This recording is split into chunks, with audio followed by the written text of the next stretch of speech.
Second world war में Hitler ने लाखों यहूदियों को मौत के घाट उतार दिया था और उन्हें कॉन्सेंट्रेशन कैंप में डाल दिया था। उन्हीं यहूदियों में से एक थे ऑटो फ्रैंक, जो अपने परिवार के साथ कॉन्सेंट्रेशन कैंप में बंद थे। वॉर खत्म होने तक वो अपने ग्रुप के सभी लोगों को खो चुके थे, अपनी बेटी एने फ्रैंक को भी। जब वो अपने घर वापस लौटते हैं तो उन्हें एक डायरी मिलती है।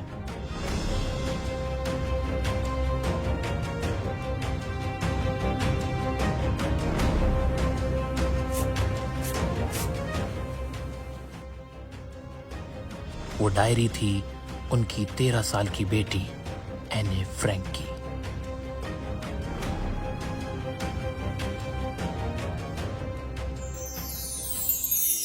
डायरी लिखना मेरे लिए एक बहुत ही अलग एक्सपीरियंस है। मुझे लगता है कि 13 साल की लड़की के बारे में जानने में कौन ही इंटरेस्टेड होगा। मेरा कोई सच्चा दोस्त नहीं है, इसलिए मैं अपनी डायरी को अपना दोस्त बनाऊंगी और इसे किटी कहकर बुलाऊंगी। हमारी पूरी क्लास की टांगें कांप रही हैं क्योंकि आज रिजल्ट डे है। चुप हो जाओ। मुझे अपने और अपनी फ्रेंड्स की कोई चिंता नहीं है। हाँ, बस मुझे मैथ्स में डर लग रहा है। मुझे सिर्फ मैथ्स का डर है, बाकी सब्जेक्ट में पास हो जाऊंगी। अरे नहीं, तुम पास हो जाओगी। तुम पास हो जाओगे? नहीं भाई, नहीं पास होऊंगा। अरे हो जाओगे। अरे नहीं हो पाऊंगा ना।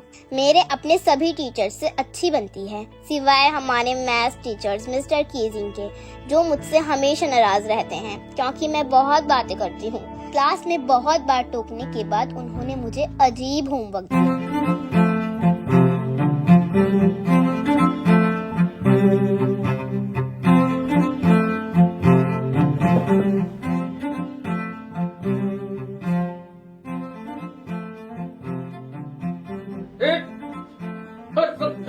बक करती रहती है। तुम्हारा होमवर्क ये है कि कल तुम एक ऐसे लिख के लाओगे और तुम्हारा टॉपिक होगा ऐसे का chatter box. Go and right the ऐसे। मैंने टाइटल अपनी नोटबुक में लिखा और नोटबुक बैग में रखकर चुप रहने की कोशिश की। शाम को मैंने इस होमवर्क पर 3 पेजेस लिखे।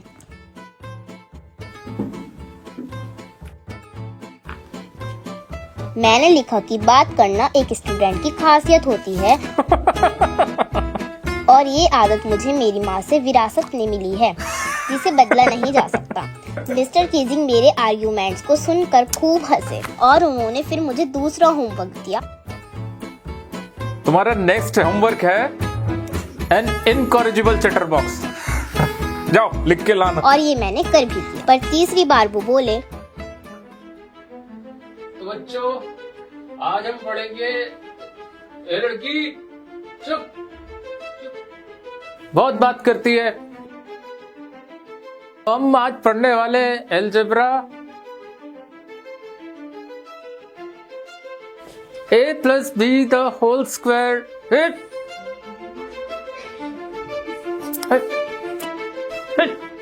चुप।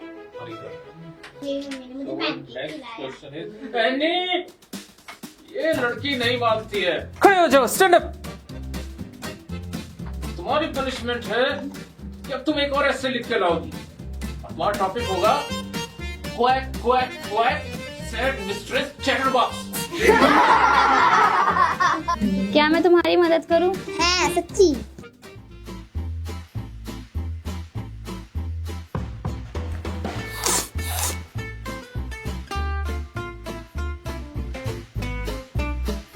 एक बत्तख थी, एक हंस था, दोनों के 3 चूजे थे। उन चूजों को उन्होंने चोंच मार मार के मार दिया क्योंकि वो बहुत काए काए करते थे, बिल्कुल एनी की तरह।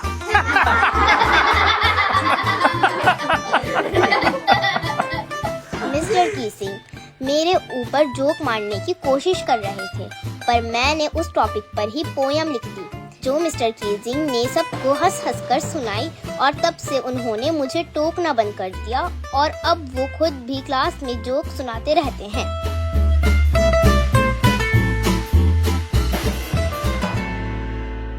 फ्रॉम द डायरी ऑफ एने फ्रैंक। अब एने से तो आपकी मुलाकात हो गई, उसकी डायरी भी आपने पढ़ ली है। अब एग्जाम से एक दिन पहले, 2 दिन पहले आप ये वीडियो देख रहे हो कि पेपर में कैसे लिख के आना है, तो आपको अब मैं मस्त सा एक आंसर याद करा देने वाला हूं, बहुत ही इजीली। आओ देख लेते हैं। भाई आंसर याद करने से पहले कुछ ऐसे वर्ड्स हैं जो इस चैप्टर से रिलेटेड आपको पता होने ही चाहिए। वो क्या है वर्ड्स? एक तो चैटर बॉक्स। भाई चैटर बॉक्स कौन थी? एने हमारी चैटर बॉक्स थी। इनकॉरिजिबल, यानी इनकॉरिजिबल का मतलब होता है जिसे सुधारा ना जा सके, जो कि एने थी। विटी मतलब हाजिर जवाब। म्यूजिक्स मतलब आइडियाज या आपके विचार। ओल्ड फॉगी का मतलब होता है ओल्ड फैशन। इनहेरिटेड जो आपको पेरेंट्स से मिले हुए होते हैं, वो वाली चीजें इनहेरिटेड होती है। क्वैकिंग मतलब शेकिंग, यानी कांपते हुए। कांपे टांग गई थी, सॉरी टांगे कांप गई थी। आगे बढ़ते हैं। अब इन वर्ड्स का इस्तेमाल यहां देखेंगे हम। एक प्यारा सा लॉन्ग आंसर सिर्फ और सिर्फ आपके लिए देखते हैं। It is an excerpt from the personal diary of a 13-year-old Jewish girl. ये क्या? ये एक्सर्प्ट है, एक हिस्सा है किसका? वो जो पर्सनल डायरी थी किसकी? एने फ्रैंक की। 13 साल की एक लड़की थी, जूइश लड़की थी, यानी यहूदी लड़की थी, उसकी एक डायरी थी, उससे लिया गया एक हिस्सा है जिसका नाम क्या है लड़की का? एने फ्रैंक। ये तो हमें पता ही था, कुछ याद करना पड़ेगा, रटना पड़ेगा नहीं। आगे बढ़ते हैं। भाई शी हैज लविंग पेरेंट्स, उसके लविंग पेरेंट्स हैं। ए 16-year-old सिस्टर, एक 16 साल की उसकी बहन है। एंड अबाउट 30 पीपल, और 30 और लोग हैं उसके आसपास। whom she calls her friend, जिन्हें वो अपना दोस्त कह सकती है। इतने सारे लोग उसके पास हैं, बट फिर भी क्या दिक्कत है? she does not have a true friend, उसका कोई सच्चा दोस्त नहीं है, वो लोनली है। she is lonely. she calls her friends but she does not have a true friend. She feels lonely, so she starts writing her feelings in a diary. तो वो लोनली फील करती है, तो वो डायरी में लिखना शुरू कर देती है अपनी फीलिंग्स को।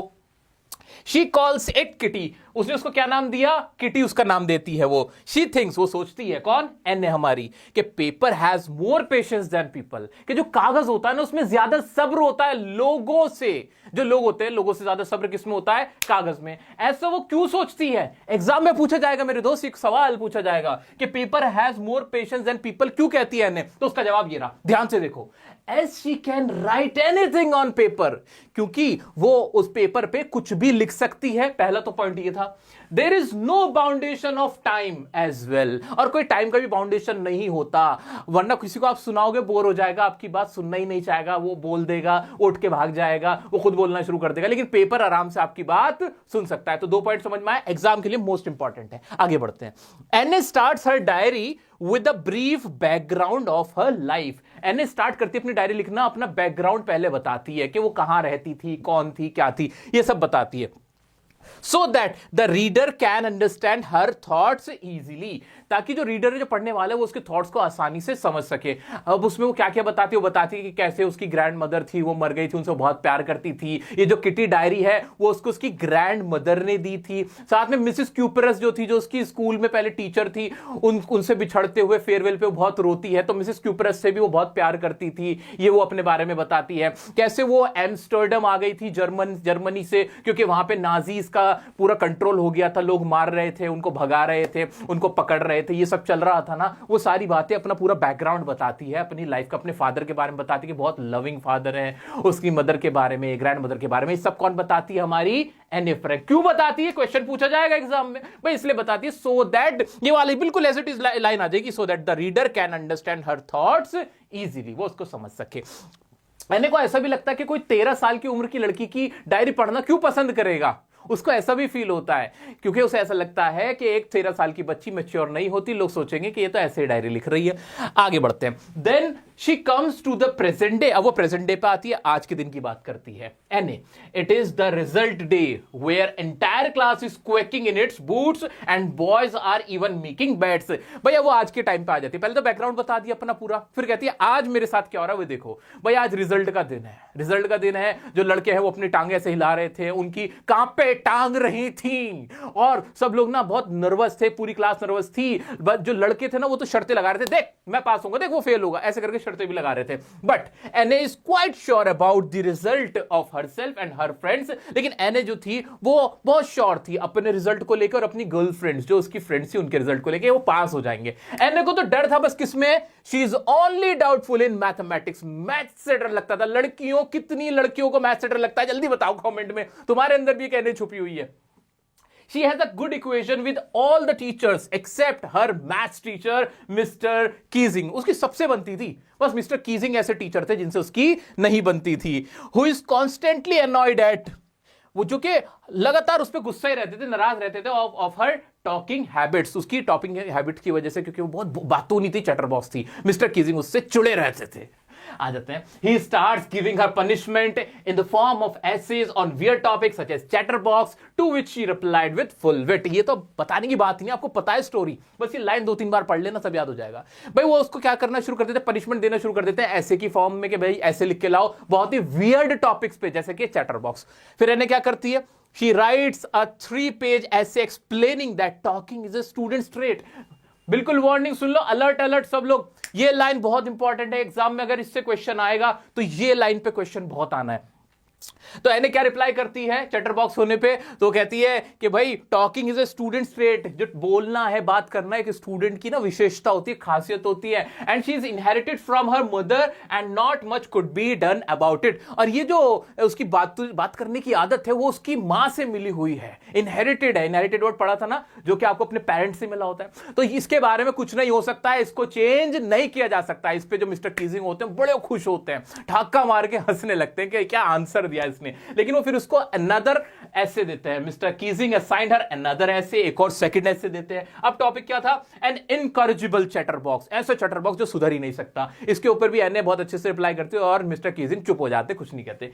थर्ड टाइम क्या होता है, एने फिर क्लास चलती है और फिर क्लास के अंदर एक बार फिर से क्लास हो रही होती है, वहां पे फिर एने ऐसे ऐसे बोलती रहती है। इस पे एने क्या कर, इस पे जो मिस्टर कीजिंग वो क्या करते हैं, थर्ड टाइम वो उसका ना मजाक उड़ाते हैं, उस पे जोक मारते हैं और क्या बोलते हैं कि अब ना तुमने एक ऐसे लिख के लाना, टॉपिक पता क्या होगा, quack quack quack said mistress chatterbox, और ऐसे कहके ना उसको मजाक उड़ाते हैं। उस पे पूरी क्लास भी हंसती है, एने भी हंसने लगती है, लेकिन वो मानती नहीं है। एने हमारी बड़ी बेटी होती है, वो क्या करती है, इस पे एक पोयम लिखती है।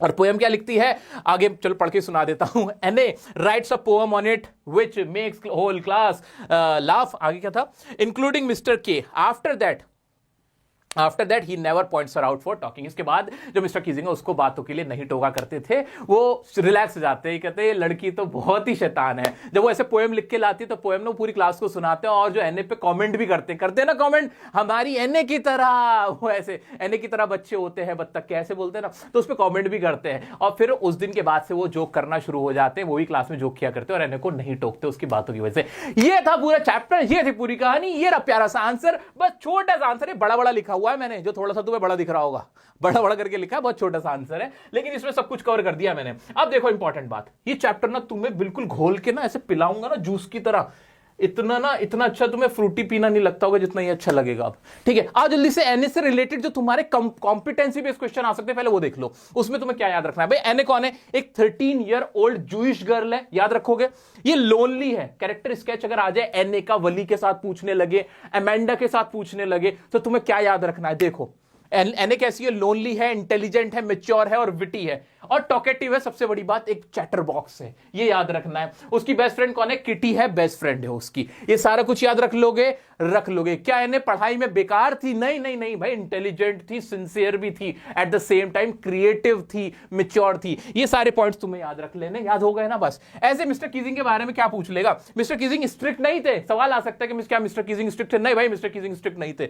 और मैथ्स टीचर थे, बाद में वो भी बहुत ही जोवियल नेचर के हो गए थे, बहुत ही खुशखुर्रम रहने लगे थे, कोई दिक्कत नहीं होती थी, वो भी एनए के साथ पूरी क्लास के साथ मजाक किया करते थे। तो दोस्तों ये पूरे चैप्टर की कहानी मैंने तो सारी बता दी, कुछ क्वेश्चंस अभी प्रीवियस ईयर के उठा के आपके सामने डिस्कस कर लेता हूं और फिर ये चैप्टर खलास। कुछ एनसीईआरटी के आपकी बुक के क्वेश्चन। पहला क्वेश्चन है, was Anne right when she said that the world would not be interested in the musings of 13 year old girl. क्या एनए ठीक थी, वो कहती थी कि 13 साल की लड़की के विचारों के बारे में कौन ही सोचेगा। नहीं, बिल्कुल गलत थी, क्योंकि ये बहुत फेमस हुआ, इनका ये जो वर्क था, एनए की जो डायरी थी जो लिखी गई थी, पब्लिश हुई थी, उसको बहुत लोगों ने पढ़ा और सुना, तो ये गलत थी वो यहाँ पे।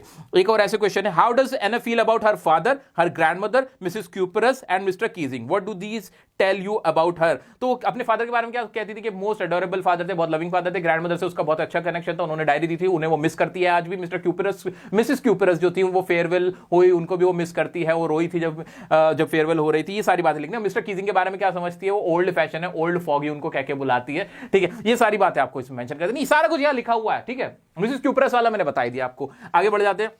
What does Anne write in her first essay? First essay में उसने क्या लिखा था वो बताना है कि भाई वो जो मदर से इनहेरिटेड है वो वाली बात आ जानी थी। ठीक है, मैं जल्दी इसलिए कर रहा हूं ताकि बहुत सारा टाइम आपका वेस्ट ना करूं। तो दोस्तों ये तो कुछ एनसीईआरटी क्वेश्चन थे जो सारे आपके आराम से सॉल्व हो जाएंगे, सबका आंसर इसमें से निकलेगा। कुछ क्वेश्चन आपके प्रीवियस ईयर के। What do you think about Anne's talent for writing essays which she wrote convincingly when punished by the teacher? जो उसने ऐसे लिखा था, उसकी राइटिंग स्किल पे आपके क्या कहना चाहते हो चाहोगे? तो भाई वो बहुत ज्यादा टैलेंटेड है, बहुत क्रिएटिव है, बहुत फनी है, ये सारे बहुत विटी है, और जो उसने लिखा था वो इसमें मेंशन कर देना। तो मैं बार बार पूरा आंसर रट के बोल के आपको सुनाऊं और रटवाऊं तो ये तो बेवकूफी है। मुझे पूरी उम्मीद है आप आराम से इसको अटेम्प्ट कर लोगे। ऐसे क्वेश्चन है, ये पूछा गया है, how did mister Keesing attitude towards एने चेंज? मिस्टर कीजिंग का एने के प्रति एटीट्यूड चेंज कैसे हुआ? क्योंकि वो बहुत टैलेंटेड थी, बहुत विटी थी, वो एसेस को बहुत अच्छे से लिख लेती थी और वो बहुत ज्यादा हिलेरियस होते थे, फनी होते थे, जिससे वो जो मिस्टर कीजिंग थे वो इंप्रेस हो गए थे और फिर वो कुछ नहीं बोलते थे उसको। ठीक है, तो ये इसके आंसर हो जाएंगे। और भी पूरी प्रैक्टिस होगी आपके फाइनल एग्जाम से पहले। मैं डियर सर चैनल पे यहीं पे मैं आपका अपना लाइव आके खड़े होकर आपकी प्रैक्टिस कराऊंगा, चाहे कोई सा भी साल हो, कोई सा भी आप ईयर में ये वीडियो देख रहे हो। ठीक है, ये मेरा वादा रहा, जिंदगी भर तक मैं ये खड़े होकर आपके रिविजन कराऊंगा एग्जाम से, फाइनल एग्जाम से पहले। तो टेंशन मत लो। अब मैं साइड हो जाता हूं, आप लोग इसको आराम से स्क्रीनशॉट ले लो।